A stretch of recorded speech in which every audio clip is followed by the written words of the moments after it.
नमस्ते साथियों, कैसे हैं आप सभी लोग। आप सभी लोग अच्छे हैं और आपकी जो तैयारी है अच्छे तरीक़ा से चल रही होगी।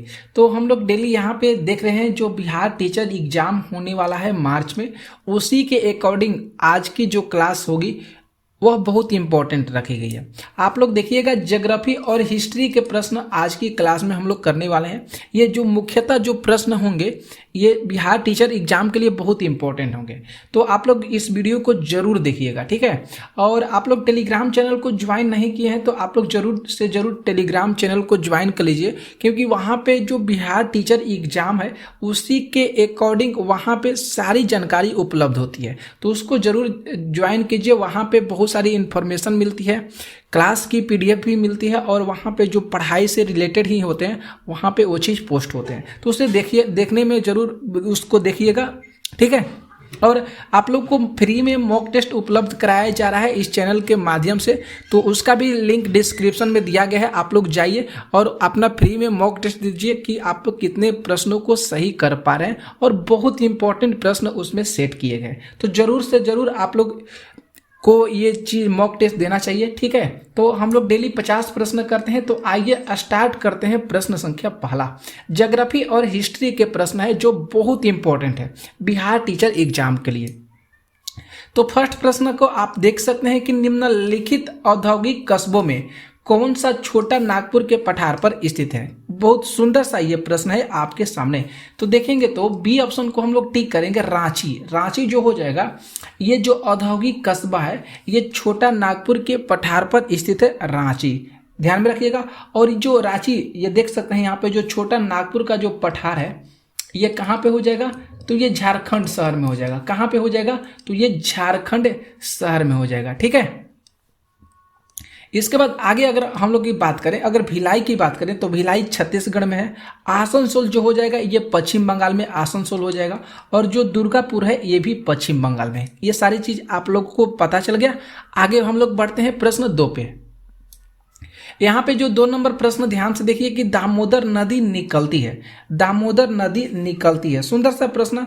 बी ऑप्शन हम लोग इस यहाँ पर भी टिक करेंगे, छोटा नागपुर से। छोटा नागपुर से दामोदर नदी निकलती है। तो इसे भी ध्यान में रखिएगा, क्योंकि दामोदर नदी का जो उद्गम स्थल माना गया है वह पलामू के जो लातेहार जिला है वहीं पर छोटा नागपुर का पठार का क्षेत्र माना जाता है। तो वहीं से जो दामोदर नदी निकलती है। क्लियर हो गया।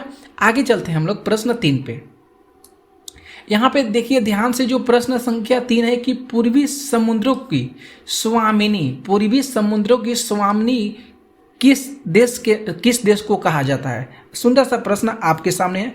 तो डी ऑप्शन यहाँ पे हम लोग टिक करेंगे, भारत देश। जो अपना देश है भारत, इस भारत देश को ही हम लोग पूर्वी समुद्रों की स्वामिनी के नाम से जानते हैं, ठीक है। तो ध्यान में रखिएगा। आगे देखिए प्रश्न 4। और आप लोग से निवेदन है कि आप लोग इस वीडियो को, आपके पास जो भी जो ग्रुप होंगे आप लोग उसमें इस वीडियो को शेयर जरूर कर दीजिएगा। आगे बढ़ने में अपना सहयोग जरूर करिएगा, योगदान दीजिएगा साथियों इस चैनल को आगे बढ़ने में, ठीक है।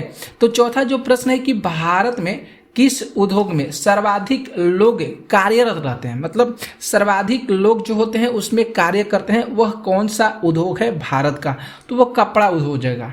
वह कौन सा उद्योग हो जाएगा, तो वह कपड़ा उद्योग हो जाएगा, क्योंकि कपड़ा उद्योग जो है ये भारत का कृषि के बाद दूसरा सबसे बड़ा रोजगार प्रदान करने वाला उद्योग माना जाता है। सबसे पहले जो हो जाएगा कृषि होगा, इसके बाद दूसरा जो हो जाएगा वह कपड़ा उद्योग हो जाएगा, ठीक है। आगे देखिए प्रश्न जो हम लोग का 5 नंबर जो प्रश्न है, 5 नंबर जो प्रश्न है कि किसी झील की तली में अवरुद्ध जल को क्या कहते हैं। किसी झील की तली में अवरुद्ध जल को क्या कहते हैं। तो जो अवरुद्ध जल होते हैं उसको मध्यस्तर कहा जाता है। उस जल को क्या कहा जाता है, अवरुद्ध जल को तो मध्यस्तर कहा जाता है, ठीक है। नेक्स्ट देखते हैं प्रश्न। हम लोग चलते हैं अगले नंबर 6 नंबर प्रश्न पे।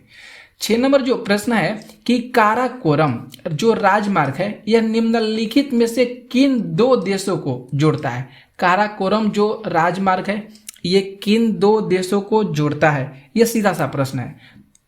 तो पाकिस्तान और चीन को जोड़ता है। काराकोरम जो राजमार्ग है ये पाकिस्तान और चीन को जोड़ता है। ठीक है, आगे चलते हैं हम लोग। प्रश्न देखिए 7 नंबर, क्योंकि हम लोग को 50 प्रश्न करना है, डेली करते हैं इस चैनल पर।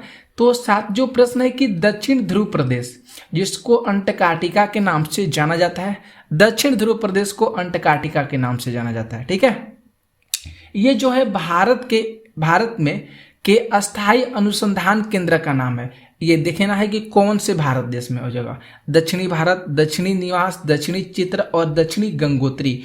तो यहाँ पे जो ऑप्शन डी हो जाएगा इसको हम लोग सही करेंगे, दक्षिण गंगोत्री। जो अंटार्कटिका में स्थित जो भारत का अस्थायी अनुसंधान केंद्र है उसका जो नाम हो जाएगा दक्षिण गंगोत्री हो जाएगा। ठीक है, आगे चलते हैं हम लोग प्रश्न संख्या 8 पे।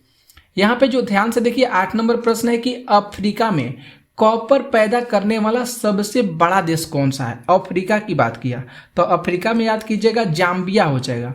जो जाम्बिया जो देश है ये कॉपर पैदा करने वाला सबसे बड़ा देश माना जाता है। ये जो देश है अफ्रीका के अंतर्गत आता है। हम लोग एशिया महाद्वीप में आते हैं। ये जो जाम्बिया देश जो हो जाएगा ये अफ्रीका महादेश में आता है। ठीक हो गया, आगे देखते हैं प्रश्न हम लोग 9 पे। 9 जो प्रश्न है कि वर्तमान प्रमाण के अनुसार पृथ्वी पर जीव का उद्गम हुआ लगभग। बहुत अच्छा सा प्रश्न है और इस प्रश्न का हम लोग अनुमान के द्वारा ही इसको बताया गया है कि ऑप्शन सी को हम लोग सही करेंगे। ऑप्शन सी को सही करेंगे। ठीक है, तो 2 करोड़ वर्ष पूर्व, यहाँ पे जो ऑप्शन जो सी दिया गया है 2 करोड़ वर्ष पूर्व पृथ्वी पर जीव का जो उद्गम हुआ था। ठीक है, तो ये वर्तमान प्रमाण के अनुसार ये बताया गया है। ठीक है, तो ये भी अनुमान के ही रख के बताया गया है। तो जो चीज़ अनुमान रख कर बताया गया है किताब में, अगर उसका प्रिंट हो गया है, बता दिया गया है, तो आप लोग उसको ही याद रखिएगा। ठीक है, आगे देखते हैं प्रश्न हम लोग 10 नंबर पे। 10 नंबर जो प्रश्न है कि सबसे लंबा जीवित वृक्ष कौन सा हो जाएगा। तो सबसे लंबा जीवित वृक्ष जो है उसका नाम हो जाएगा सिकुआ। सबसे लंबा जीवित वृक्ष कौन सा हो जाएगा, तो सिकुआ हो जाएगा। आगे देखिए प्रश्न 11 जो प्रश्न है कि किस वनस्पति खाद में अधिकतम प्रोटीन होता है। तो उस वनस्पति खाद का जो नाम हो जाएगा सोयाबीन जो हो जाएगा। इसमें सबसे ज़्यादा मात्रा में प्रोटीन होता है। सोयाबीन में होता है। आगे देखिए प्रश्न 12 जो प्रश्न है कि मृदा अपरदन रोका जा सकता है। जो मृदा अपरदन होता है, जो मिट्टी का कटाव होता है, उसको किस तरह रोका जा सकता है। तो वन रोपण करके जो है मृदा अपरदन को रोका जा सकता है। अब ये मृदा अपरदन होता क्या है, तो देखिए आप लोगों को थोड़ा सा हम आपको यहाँ पे डायग्राम थोड़ा सा बनाकर समझा देते हैं। ये जो है ये नदी है, नदी की ये जलधारा है, ये बह रही है। ठीक है, यहीं पर यहाँ पे जैसे ये माटी का तल हो गया, ये जो है माटी का तल हो गया। तो अगर नदी का पानी तेज बहाव के साथ आता है तो ये जो माटी का जो तल ऊपरी तल है इसको भी अपने साथ लेकर जाता है।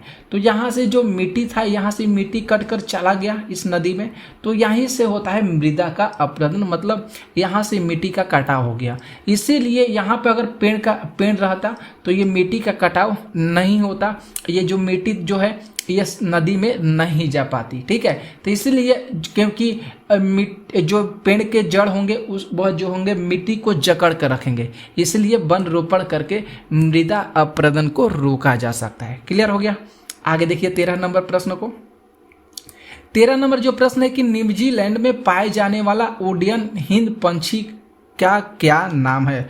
ओडियन हिंद जो पंछी है उसका नाम कीवी हो जाएगा। ओके, आगे देखिए प्रश्न 14 जो प्रश्न है कि समुद्र नीला प्रतीत होता है। क्यों? क्योंकि प्रकाश के परावर्तन और जल के कणों द्वारा प्रकाश के प्रकीर्णन के कारण समुद्र जो होता है नीला होता है। तो इसीलिए हम लोग यहाँ पे बी ऑप्शन को टिक करेंगे, बी ऑप्शन यहाँ पे सही होगा।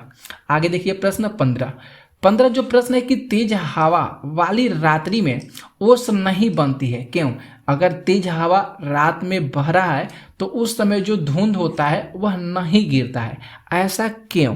क्योंकि वाष्पीकरण की जो दर होती है वह बहुत तेज होती है।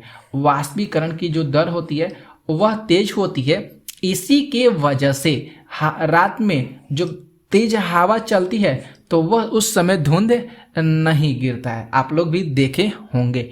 आगे देखते हैं प्रश्न हम लोग 16 जो प्रश्न है कि जीवन चक्र की दृष्टि से, जीवन चक्र की दृष्टि से पौधे के सबसे महत्वपूर्ण अंग कौन से हैं? जीवन चक्र की दृष्टि से तो जो सब पौधे के सबसे महत्वपूर्ण अंग हो जाते हैं वह होते हैं पुष्प, फूल, जिसको कहा जाता है पुष्प, क्योंकि पुष्प से ही फल तथा बीज बनता है। पुष्प से ही फल भी बनता है और इससे बीज भी बनता है। ध्यान में आप लोग जरूर रखिएगा, इस जिससे नए पौधे का जन्म होता है। तो इसलिए जीवन चक्र की दृष्टि से पूछा गया है, पौधे का जो सबसे महत्वपूर्ण अंग माना जाता है वह पुष्प को ही माना जाता है। ठीक है, आगे देखिए प्रश्न 17 जो प्रश्न है कि आर्कियोप्टेरिक्स ये क्या है? अच्छा सा प्रश्न आपके स्क्रीन पर है। तो जुरैसिक युग का सर्व पुरातन पंछी है, जुरैसिक युग का सर्व पुरातन पंछी है आर्कियोप्टेरिक्स। इसे ध्यान में जरूर रखिएगा, बहुत इंपॉर्टेंट ये सारे प्रश्न हैं आप लोगों के एग्जाम के दृष्टिकोण से। 18 प्रश्न है कि मद्रास किस दुर्ग के साथ संबंधित है? तो जो मद्रास है ये सेंट जॉर्ज दुर्ग से संबंधित है, सेंट जॉर्ज दुर्ग से संबंधित है मद्रास। 19 देखिए प्रश्न जो है कि हमारी आकाश गंगा के केंद्र की परिक्रमा करने में सूर्य को समय कितना लगता है? तो हमारी आकाश गंगा को जो है सूर्य की परिक्रमा करने में 10 करोड़ वर्ष लगता है। कितना वर्ष लगता है? तो 10 करोड़ वर्ष लग जाता है। ओके, आगे देखिए प्रश्न 20 नंबर प्रश्न है कि आग्नेय चट्टानों के लिए निम्नलिखित में से कौन सा कथन सत्य है? तो आग्नेय चट्टानों के लिए जो सत्य हो जाएगा कि वे क्रिस्टलीय तथा अक्रिस्टलीय दोनों ही होते हैं। जो आग्नेय चट्टान होते हैं वे क्रिस्टलीय भी होते हैं और वे अक्रिस्टलीय भी होते हैं। तो ध्यान में रखिएगा, क्योंकि आग्नेय चट्टान का जो निर्माण है ये पृथ्वी के जो अंदर का भाग होता है, जिसको पिघले हुए पदार्थ मतलब पिघला हुआ जो पदार्थ होता है जिसका नाम हो जाएगा मैग्मा, इसी के नाम से जाना जाता है। इसलिए ये जो होते हैं क्रिस्टलीय भी होते हैं और अक्रिस्टलीय भी होते हैं। ओके, 21 देखिए प्रश्न 21 नंबर ध्यान से देखिए दोस्तों। प्रश्न है कि निम्नलिखित में से कौन एक पतन नगर नहीं है? कौन एक पतन कोयला है सीमित मात्रा में उपलब्ध है चीन में? आगे देखिए प्रश्न 24 देखते हैं। 24 नंबर जो प्रश्न है कि भारत के चावल के कटोरे क्षेत्र का नाम बताइए। भारत का जो चावल का कटोरा वाला जो क्षेत्र होता है उसका क्या नाम हो जाएगा? तो कृष्णा गोदावरी डेल्टा क्षेत्र, कृष्णा गोदावरी डेल्टा क्षेत्र, इसको भारत के चावल के कटोरा का नाम से जाना जाता है। ठीक है, आगे देखिए प्रश्न 25 नंबर। ध्यान से देखिए साथियों प्रश्न, और इस वीडियो को लाइक कीजिएगा और शेयर भी जरूर कर दीजिएगा आप लोग। ओके, तो आइए हम लोग देखते हैं प्रश्न संख्या 25 जो है। यहाँ पे कह रहे हैं कि निम्नलिखित में से कौन सी भूमि बंधित नदी है? कौन सी भूमि जो है ये बंधित नदी है? तो यहाँ पे लूनी को सही करेंगे। कौन सा हो जाएगा? तो लूनी हो जाएगा। अब देखिए यहाँ पे जो 26 नंबर प्रश्न है ये इतिहास से रिलेटेड प्रश्न है। यहाँ से जो आगे प्रश्न मिलेंगे ये इतिहास से रिलेटेड प्रश्न मिलेंगे। 25 आपको ज्योग्राफी के प्रश्न कराएं और 25 जो होगा इतिहास के प्रश्न कराएंगे, जिससे दोनों तरह के प्रश्नों की आइडिया आप लोग को मिल जाएगा कैसे प्रश्न आ सकते हैं। ठीक है, तो ये दोनों तरह से आप लोगों को जो है फिक्स हो जाएगा। ठीक है, आगे देखिए प्रश्न संख्या जो 26 है। 26 नंबर जो प्रश्न है कि सन 1930 में कांग्रेस का सविनय अवज्ञा आंदोलन इतना सफल हुआ कि निम्नलिखित शहरों में से एक में अंग्रेजी राज्य के चिन्ह कई महीनों तक गायब से हो गए थे। ये कौन सा हो जाएगा? तो यहाँ पे जो ऑप्शन सी करेंगे यहाँ पे ये सही होगा, बरही।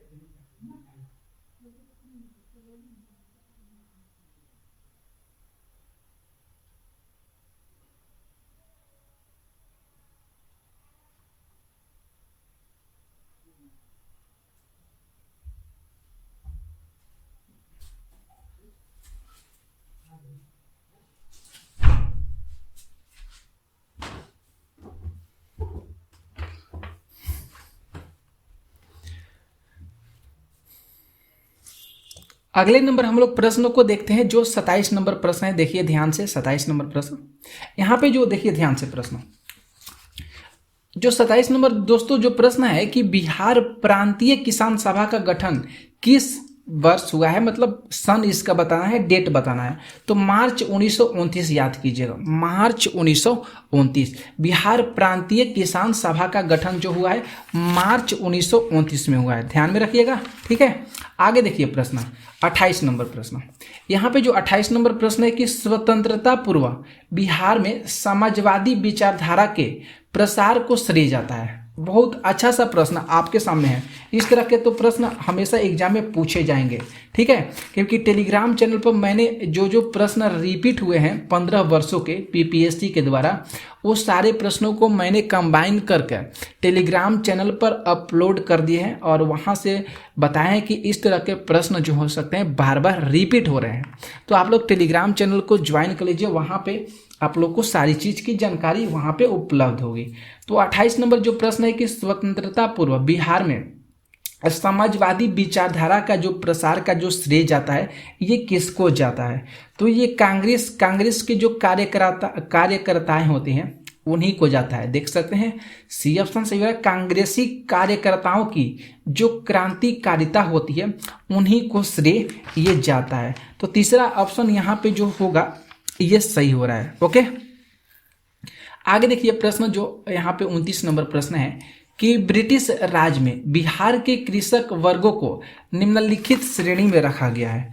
तो इनको जो रखा गया है त्रिमुखी जो वर्गीकरण होता है, त्रिमुखी जो वर्गीकरण होता है, इनको इसी के श्रेणी में रखा गया है। ठीक है, तो यहाँ पे जो ऑप्शन जो ये सी होगा ये सही होगा। अगला प्रश्न देखिए यहाँ पे जो 30 नंबर प्रश्न है कि झंडा गीत किसने लिखा है? झंडा गीत किसने लिखा है? तो झंडा गीत जो लिखे हैं ये श्यामलाल गुप्ता जी लिखे हैं। किसने लिखा है झंडा गीत? श्यामलाल गुप्ता, क्योंकि झंडा गीत में गाया गया है विजयी विश्व तिरंगा हमारा, विजयी विश्व तिरंगा हमारा नहीं प्यारा कह लीजिएगा। इसके रचनाकार जो हो जाएंगे श्यामलाल गुप्ता हो जाएंगे। ठीक है, आगे देखिए प्रश्न यहाँ पे जो 31 नंबर जो प्रश्न है कि किसने कहा था कि स्वराज मेरा जन्मसिद्ध अधिकार है, मैं इसे लेकर ही रहूंगा। बहुत सुंदर सा प्रश्न आपके सामने। तो बाल गंगाधर तिलक के द्वारा कहा गया था। किसके द्वारा कहा गया था कि स्वराज मेरा जन्मसिद्ध अधिकार है, मैं इसे लेकर ही रहूंगा? बाल गंगाधर तिलक। आगे देखिए प्रश्न, अगला जो प्रश्न है कि किस घटना के कारण गांधी जी ने असहयोग आंदोलन वापस लिया था? तो उस घटना का नाम हो जाएगा चौरी चौरा कांड। चौरी चौरा कांड जो 1 अगस्त 1920 में हुआ था। 1 अगस्त 1920 को असहयोग आंदोलन आरंभ हुआ था और ये जब ये आंदोलन चरम सीमा पर था तो 5 फरवरी 1922 को उत्तर प्रदेश के देवरिया जिले में चौरा चौरी कांड हुआ था। ओके, तो बी ऑप्शन सही कीजिएगा यहाँ पे आप लोग। आगे देखिए ध्यान से प्रश्न देख चलते हैं हम लोग 33 नंबर प्रश्नों पर ध्यान रखिएगा। 33 नंबर जो प्रश्न है कि विश्व में शांति और आपसी सहयोग स्थापित करने के लिए नेहरू जी ने कौन सा सिद्धांत प्रस्तुत किए थे? कौन सा सिद्धांत अपनाए थे नेहरू जी ने? तो गुट निरपेक्ष सिद्धांत अपनाए थे। कौन सा सिद्धांत? तो गुट निरपेक्ष सिद्धांत। आगे देखिए प्रश्न 34 नंबर जो प्रश्न है यहाँ पे कि सर्वोदय शब्द का सबसे पहले प्रयोग किसके द्वारा किया गया था? तो महात्मा गांधी जी के द्वारा। महात्मा गांधी जी के द्वारा सर्वोदय शब्द का सबसे पहले प्रयोग किया गया था। ठीक है, और इसमें गांधी जी ने एक बात का उल्लेख किया है, लिखा है कि मैं सच्चा समाजवादी हूं और मेरे समाजवाद का जो अर्थ है वह कौन सा अर्थ हो जाएगा? तो सर्वोदय हो जाएगा। ध्यान में रखिएगा। प्रश्न चलते हैं हम लोग 35 नंबर प्रश्न है कि पूना समझौते का उद्देश्य क्या था? पूना समझौते का उद्देश्य क्या था? तो दलित वर्ग को प्रतिनिधित्व देना। दलित वर्ग को प्रतिनिधित्व देना। 36 देखिए प्रश्न 36 नंबर प्रश्न है कि 1937 की बटलर कमेटी का उद्देश्य क्या था। तो इसका जो उद्देश्य था कि भारत सरकार तथा देशी जो राज्य हैं इसके जो मध्य संबंध को सुधारना, इसके जो मध्य के जो बीच का संबंध है इसको बरकरार रखना, कोई भी दिक्कत नहीं आना। आगे देखते हैं प्रश्न हम लोग 37 नंबर प्रश्न है कि 18वीं सदी में बंगाल में वस्त्र उद्योग के पतन के लिए उत्तरदायी कारण कौन सा था। तो सबसे जो उत्तरदायी कारण है वह है कच्चे माल की अनुपलब्धता। कच्चे माल की अनुपलब्धता मतलब कच्चे माल जब उपलब्ध नहीं था तो उस समय वस्त्र उद्योग के पतन का सबसे मुख्य जो उत्तरदायी कारण था वह था कच्चे माल की अनुपलब्धता। आगे देखिए प्रश्न जो है 38 नंबर प्रश्न है कि अंग्रेजों द्वारा भारतीयों को 1947 में सत्ता हस्तांतरित किए जाने के समय कांग्रेस के अध्यक्ष उस समय कौन थे। तो जेपी कृपलानी थे। उस समय कांग्रेस के अध्यक्ष कौन थे। तो जेपी कृपलानी थे। आगे देखिए प्रश्न हम लोग चलते हैं 39 नंबर प्रश्न पे कि जिसके ग्रंथ में चंद्रगुप्त मौर्य का विशिष्ट रूप वर्णन हुआ है वह कौन सा ग्रंथ हो जाएगा। तो वह जो ग्रंथ हो जाएगा उसका नाम है विशाख। यहाँ पे सी ऑप्शन को हम लोग सही करेंगे। यहाँ पे सी ऑप्शन क्या होगा, विशाख। ठीक है, जो विशाख द्वारा जो रचित ग्रंथ है उसका नाम है मुद्राक्षस। उसका नाम क्या हो जाएगा, मुद्रा राक्षस हो जाएगा विशाख ग्रंथ के द्वारा। आगे देखिए 40 नंबर प्रश्न है कि वह स्रोत जिसमें पाटलिपुत्र के प्रशासन का वर्णन उपलब्ध है वह कौन सा स्रोत हो जाएगा। तो अर्थशास्त्र हो जाएगा। वह कौन सा स्रोत होगा, तो वह स्रोत हो जाएगा अर्थशास्त्र हो जाएगा। 41 देखिए प्रश्न कह रहा है कि तृतीय बौद्ध संगीति कहाँ आयोजित हुई है। तो जो तृतीय बौद्ध संगीति है वह पाटलिपुत्र में आयोजित हुई है। ठीक है। 42 देखिए प्रश्न 42 प्रश्न है कि किस शासक द्वारा राजधानी के रूप में सर्वप्रथम पाटलिपुत्र का चयन किया गया। तो उदयन के द्वारा सबसे पहले पाटलिपुत्र का चयन किया गया था। आगे देखिए प्रश्न जो 43 नंबर प्रश्न है, ध्यान से देखिएगा। 43 नंबर प्रश्न है कि अशोक के शिलालेख में प्रयुक्त भाषा कौन सा है। तो पाली हो जाएगा। अशोक के शिलालेख में किस भाषा का प्रयोग किया गया है। तो पाली भाषा का प्रयोग किया गया है।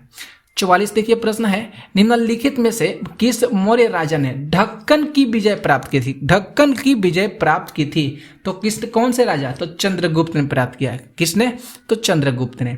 45 देखिए प्रश्न ध्यान से। 45 प्रश्न है कि बंगाल 1905 ईस्वी में विभाजित हुआ था। बंगाल 1905 में विभाजित हुआ जिसके विरोध के फलस्वरूप यह दोबारा फिर से विभाजित हुआ था। कब विभाजित हुआ था। सुंदर सा प्रश्न आपके सामने है। 1911 याद कीजिएगा, इस डेट को याद कीजिएगा। 1905 में विभाजित हुआ था एक बार और दूसरा बार 1911 में विभाजित हुआ था विरोध के खिलाफ। 46 प्रश्न है कि निम्नलिखित में से एक ने युद्ध के समय भारत की रक्षा के कानून के प्रावधानों को 1915 में पंजाब में गद्दर के विरुद्ध इस्तेमाल किया गया था, शांति के समय भी जारी रखना चाहा था। ये किसके शासनकाल में हुआ था। तो लॉर्ड जो हार्डिंज दिया गया है। सी ऑप्शन यहाँ पे सही करेंगे, लॉर्ड हार्डिंज के शासनकाल में। आगे देखिए जो 47 नंबर प्रश्न है कि अमृतसर के जालियांवाला बाग में भीड़ का दमन हुआ था। तो देखेंगे तो यहाँ पे जो 13 अप्रैल 1919 याद कीजिएगा, 13 अप्रैल 1919। आगे देखिए प्रश्न 48 है कि लंदन में द्वितीय गोलमेज सम्मेलन की असफलता इनकी छत्र छाया में हुआ था। कि इनकी छत्र छाया में हुआ था कौन सा समझौते के तहत। तो यहाँ पे जो समझौता हम लोग याद करेंगे इरविन गांधी समझौता। इरविन गांधी समझौता के तहत हुआ था। आगे देखिए प्रश्न 49 नंबर 49 प्रश्न है कि सन 1932 में निम्नलिखित में से एक आदेश पारित करके अखिल भारतीय कांग्रेस समिति को गैर कानूनी करार दे दिया गया था। यह आदेश है, अच्छा सा प्रश्न है। तो ये आदेश जो हो जाएगा गैर कानूनी संघ अध्यादेश हो जाएगा, गैर कानूनी संघ अध्यादेश। और 50 नंबर देखिए ध्यान से प्रश्न करे कि स्वाधीनता आंदोलन के दौरान महात्मा गांधी के करीबी अंग्रेज मित्र कौन थे। तो रेवरेंड चार्ली एन कोड, रेवरेंड चार्ली एन ड्यूच जो थे ये स्वाधीनता आंदोलन के दौरान महात्मा गांधी जी के अंग्रेज मतलब अंग्रेज मित्र थे। तो सी ऑप्शन सही होगा। 50 प्रश्न किए हम लोग, आज की क्लास में ये सारे जो प्रश्न थे बहुत इंपॉर्टेंट, बहुत मुख्यतः प्रश्न थे परीक्षा के दृष्टिकोण से। तो आप लोग इस वीडियो को शेयर कीजिएगा जो भी आप लोगों के पास ग्रुप होंगे, ठीक है। तो हम लोग मिलेंगे कल ऐसे ही धमाकेदार प्रश्नों के साथ, तो आप लोग इस चैनल से बने रहिएगा, ठीक है।